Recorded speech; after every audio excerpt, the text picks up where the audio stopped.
Welcome to the first ever Maguire Iron podcast. I'm your host, Brian Cooper.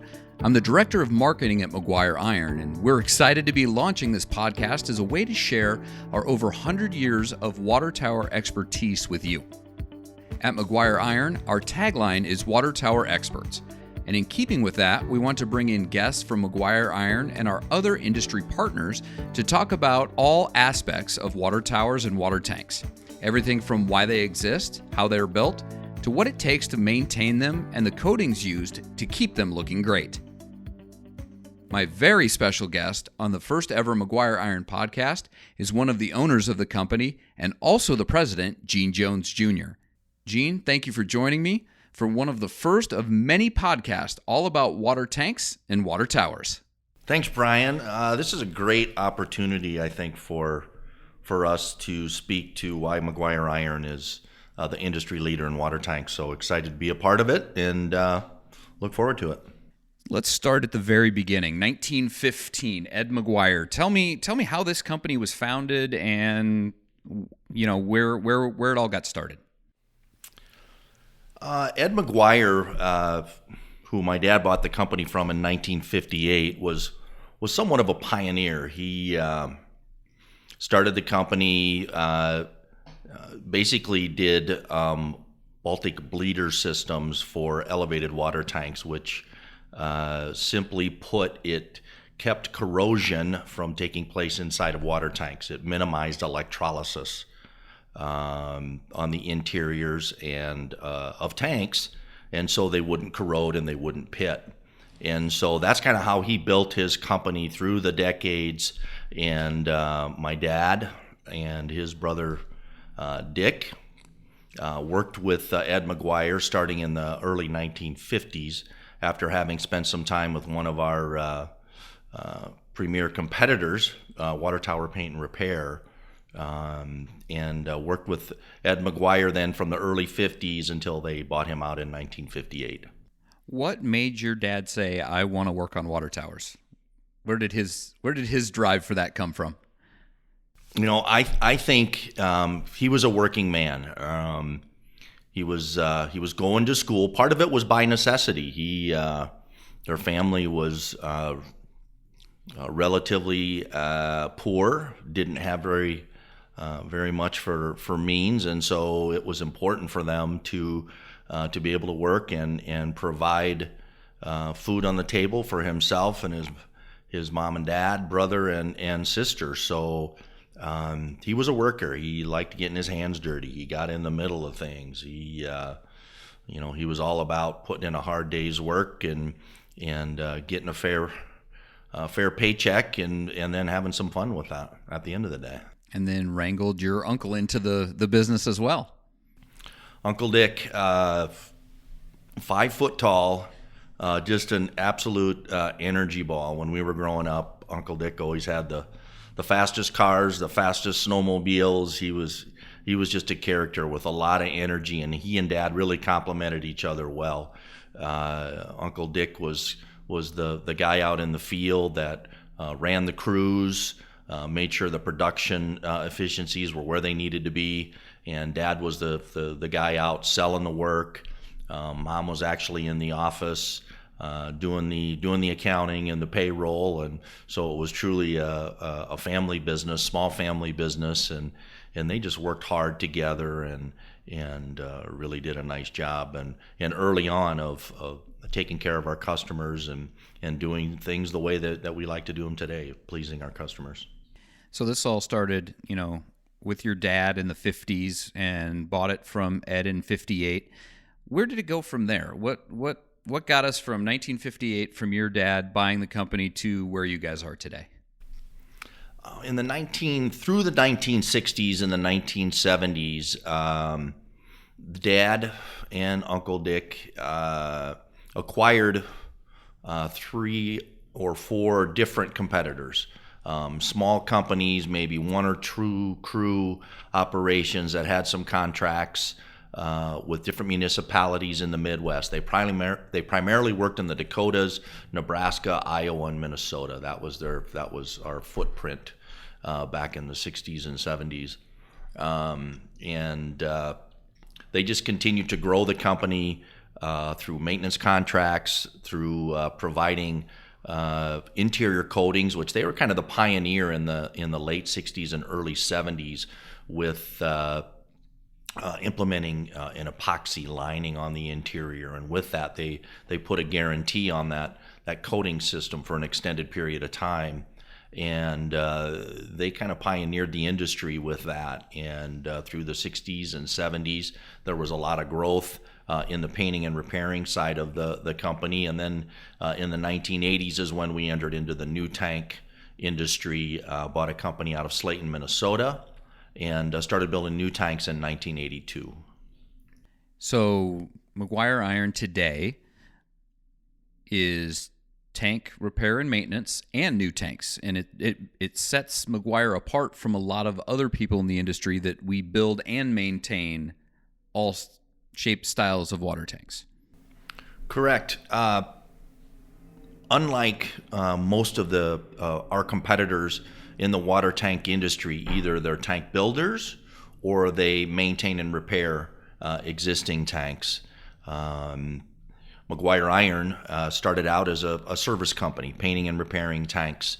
We entered into the new tank business, as I said, in 1982, and have grown that side of the business along with our painting and repairing business.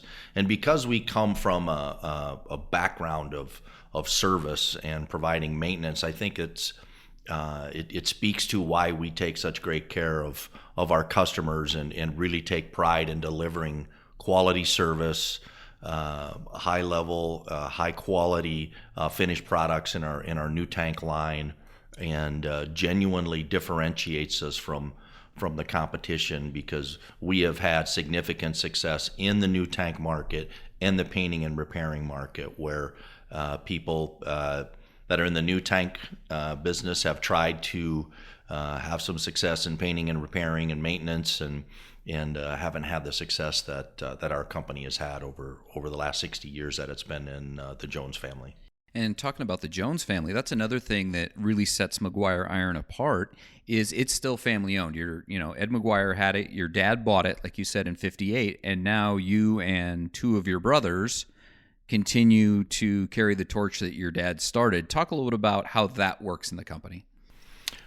Being a family business in now second generation, and Lord willing, there'll be a third generation, I think sets us apart again from a lot of the other players in the industry. There's publicly traded companies, there's companies that are owned by private equity firms, which their end game is a lot different than a family-owned business. Our desire is to remain in business and give an opportunity for the next generation to be involved in ownership in the Maguire company. So we look at our relationship with our customers for the long term. I mean, we're looking 20, 30, 40, 50 years, down the road. If you're publicly traded, if you're owned by a private equity firm, if you're positioning yourself for a strategic sale, you're looking 3 to 5, maybe 7 years max down the road, as far as how you're looking at taking care of your customers, because you're ultimately positioning yourself to sell your company, not keep your company going strong for decades, which is what Maguire is positioned to do. And that's got to make you feel good, and it should make the customers of Maguire Iron feel good, because they know they're getting that family experience, and that the company's not going anywhere.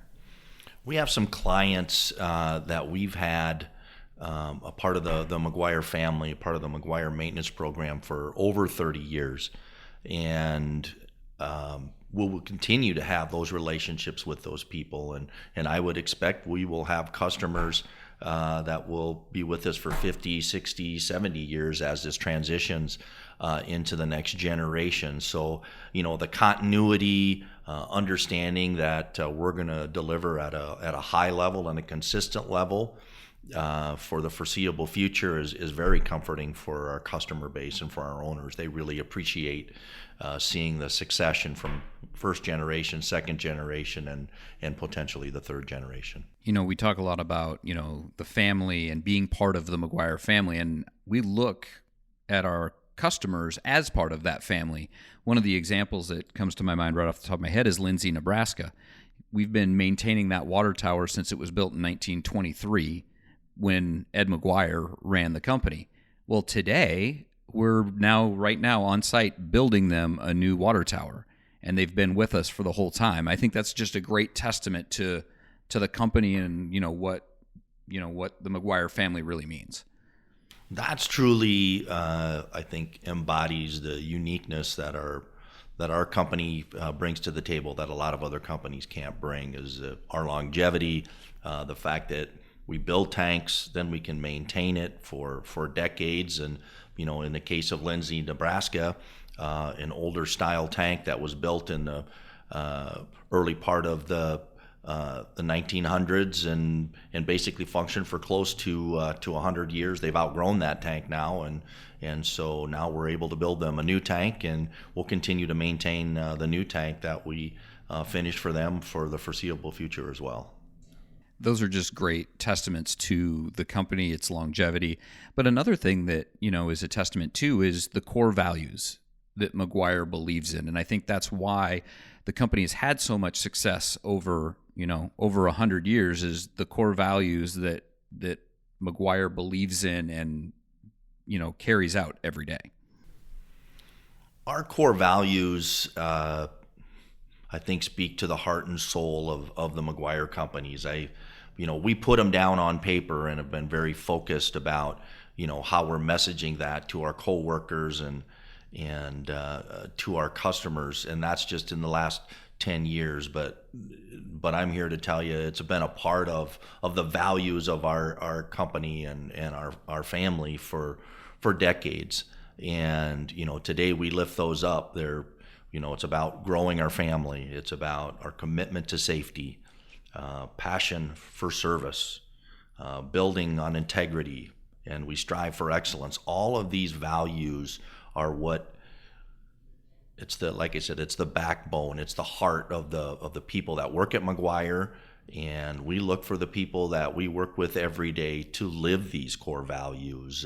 And when we do that, it reflects positively on the people that we work with every day, and then also our customers, which highly value that.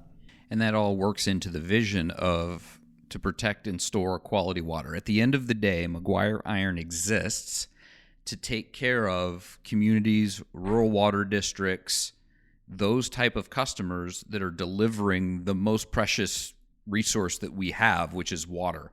It's one of those industries that you take for granted in America, where you turn on the tap and there's clean water that comes out. That comes from somewhere.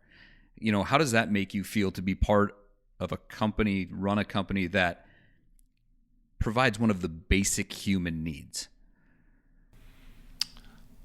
Our companies are held at a high level of responsibility. We are responsible for, in the work that we perform, to take care of the most valuable commodity that we have, and it's water. Like you shared, I think a lot of times it's, as a consumer, we take for granted. You turn the faucet on, and there's water there. There's a lot that goes into that. There's the infrastructure from a storage perspective. There's the piping in the ground. There's the treatment.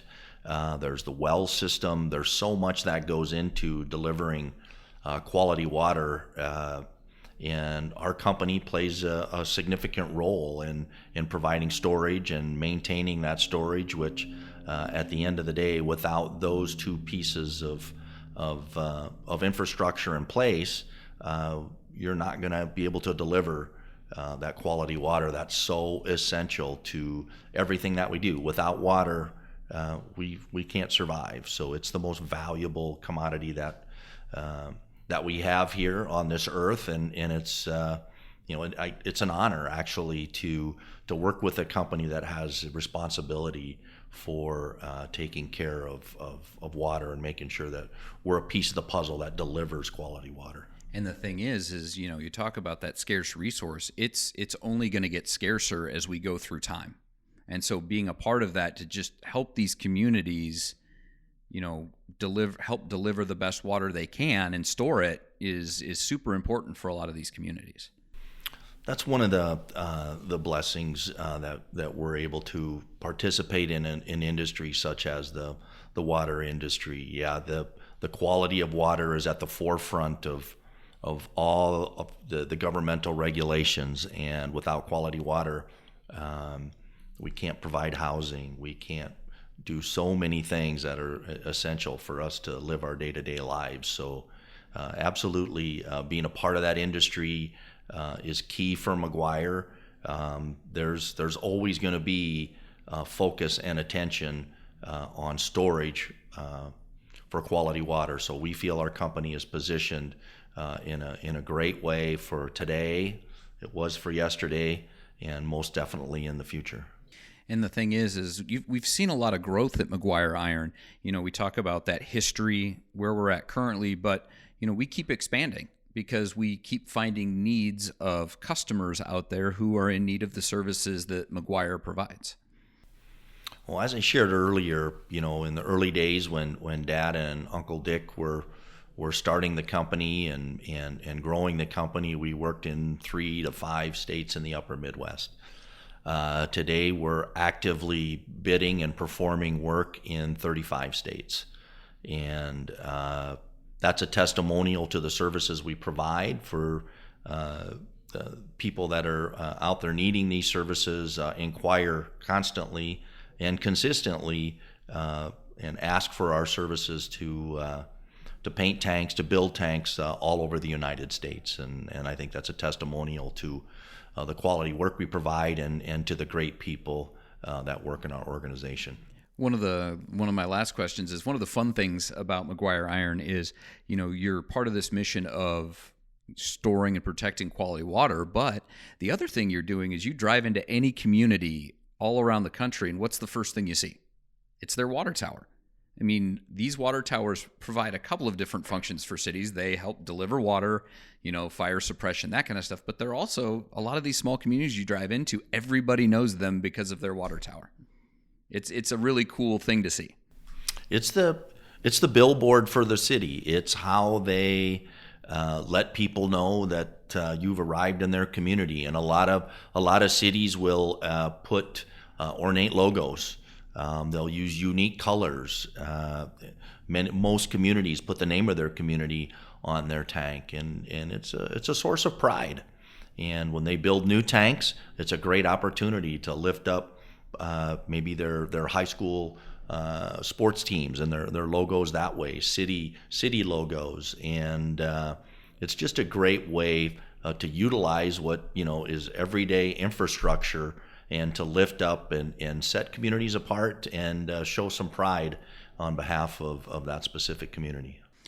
Well, sir, I want to thank you for being the first guest on the Maguire Iron podcast. And, as we said earlier, this podcast is going to be something where we're going to bring in industry experts. We're going to bring in people from our organization, because our tagline is Water Tower Experts. And we really believe wholeheartedly in that. And so we're going to bring in people that are going to talk specifically about all kinds of issues when it comes to water towers and water tower infrastructure, painting, maintenance, repair, all that kind of stuff, because this is another part of being a water tower expert, is providing information to people out there who might not have any place else to get it. Brian, I think you're spot on, and thanks for the opportunity to share the message of being water tower experts. This is going to be a venue for people to listen in and learn more about ways to improve their infrastructure, and in our own small way, if we can help deliver that message and help people improve the way that they're delivering water through the infrastructure that we're a part of building and maintaining, we're thrilled to be a piece of that puzzle. Remember, you can always connect with us by going to our website, MaguireIron.com, or ask a question by emailing us at info@MaguireIron.com, or you can follow or reach out to us on any of our social media platforms. We're on Facebook, Twitter, LinkedIn, or Instagram. Thank you for joining us on the Maguire Iron Podcast.